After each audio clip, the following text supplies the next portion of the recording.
आप अपने तबस्सुम टॉकीज को ज़रूर कीजिए सब्सक्राइब और बेल आइकन दबाना ना भूलिएगा।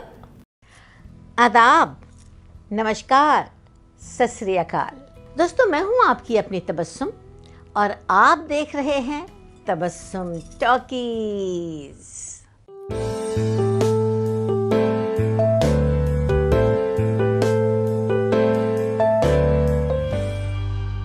तेरी नजर में ये मामूली सा दाग होगा, मगर हमारी नजर में ये कार बिल्कुल बेकार हो गई है।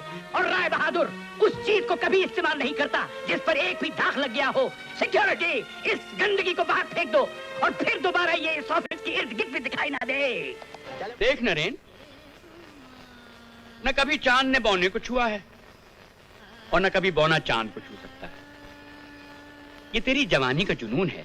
ऐसे प्यारो मोहब्बत के रिश्तों को आज की दुनिया में निभाया है किसी ने? दोस्तों, आज जिस मशहूर हस्ती की मैं बात कर रही हूँ वो हर तरफ छाए हुए थे, चाहे ईस्ट हो या वेस्ट हो। मेरा मतलब है कि हॉलीवुड में भी छाए हुए थे और बॉलीवुड में भी। और इसकी वजह ये थी कि इंग्लिश हो या उर्दू हो, दोनों ज़बानों पर उनको भरपूर उबूर हासिल था। उबूर का मतलब होता है कंट्रोल, कमांड। और वो थे इंटरनेशनल फेम के बहुत ही मशहूर कलाकार, मशहूर हस्ती Saeed Jaffrey. I come to bury Caesar, not to praise him. The evil that men do lives after them. The good is oft interred with their bones.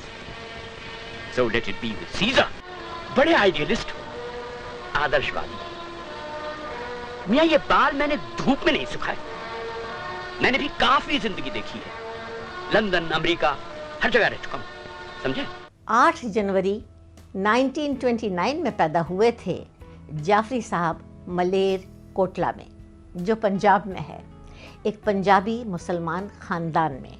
उनके वालिद का नाम था डॉक्टर हमीद हुसैन जाफरी और वो फिजिशियन थे। सईद जाफरी की माँ का नाम था हदिया बेगम। और दोस्तों, हम आपको ये भी बता दें कि सईद जाफरी के 2 भाई थे और 1 बहन। सईद जाफरी बहुत पढ़े लिखे थे।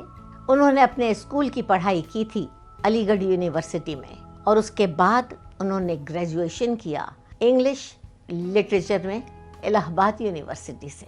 1951 में जाफरी साहब दिल्ली आ गए और उन्होंने ऑल इंडिया रेडियो पे नौकरी कर ली और इंग्लिश प्रोग्रामों के अनाउंसर बन गए। जाफरी साहब को बचपन से ही एक्टिंग करने का बड़ा शौक था और यही वजह थी कि वो ज़्यादातर स्कूल के ड्रामों में हिस्सा लिया करते थे।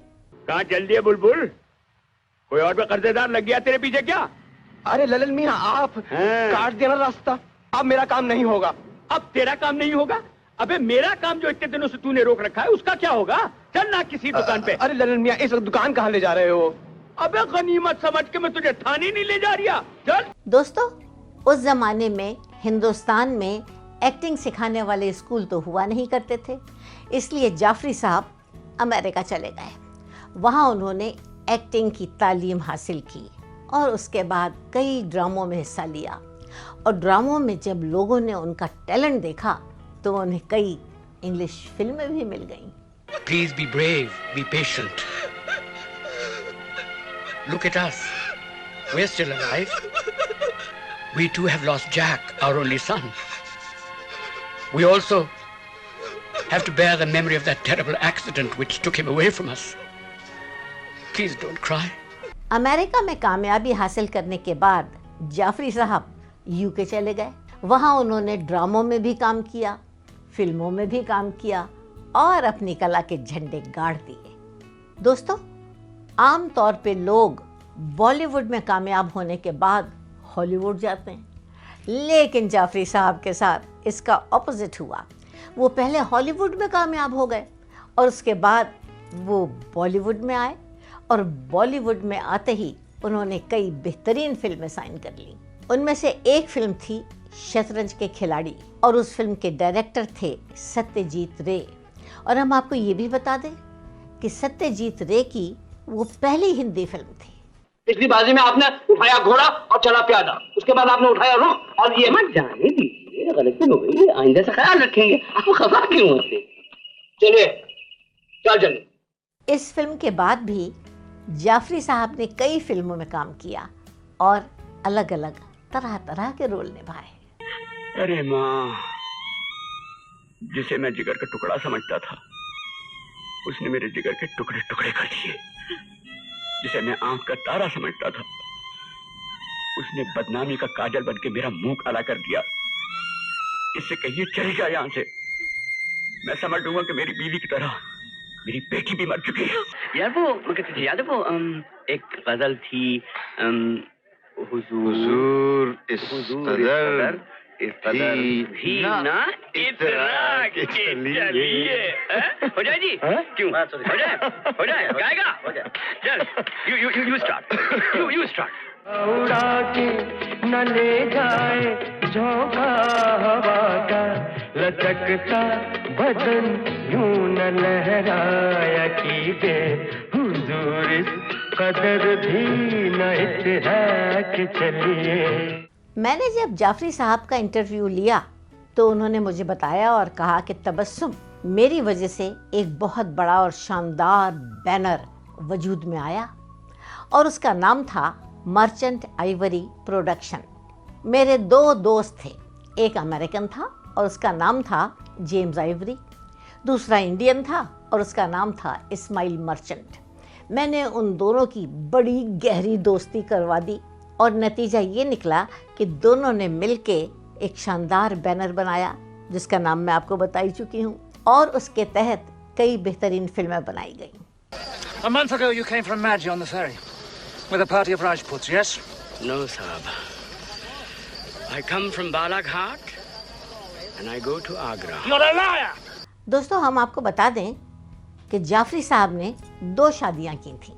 उनकी पहली बीवी का नाम था मधुर और वो बहुत मशहूर टेलीविज़न और फिल्म एक्ट्रेस थी। उनके 3 बच्चे हैं, उनमें से एक बेटी का नाम है सकीना जाफरी और वो भी हॉलीवुड की बहुत मशहूर एक्ट्रेस है। काफ़ी अरसे बाद जाफरी साहब ने अपनी पहली बीवी से तलाक ले लिया, डाइवोर्स ले लिया और इसकी वजह ये थी कि दोनों के ख़यालात आपस में मिलते नहीं थे। डाइवोर्स के बाद जाफरी साहब ने दूसरी शादी कर ली एक अमेरिकन लड़की से।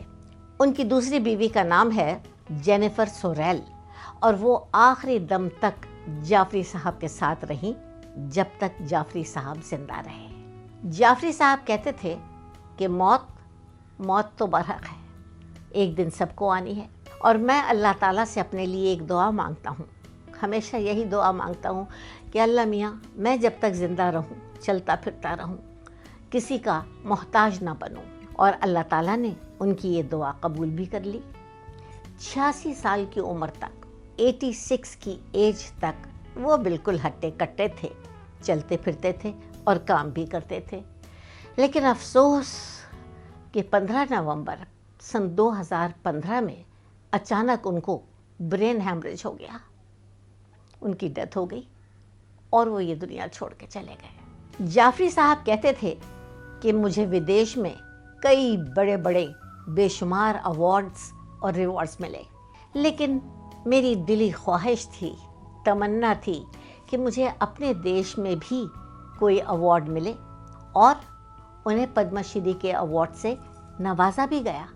लेकिन अफसोस कि उनके मरने के 1 साल बाद उन्हें पद्मश्री के अवार्ड से नवाजा गया। तो दोस्तों, ऐसी बातें भी मैं आपके साथ शेयर करती रहूँगी।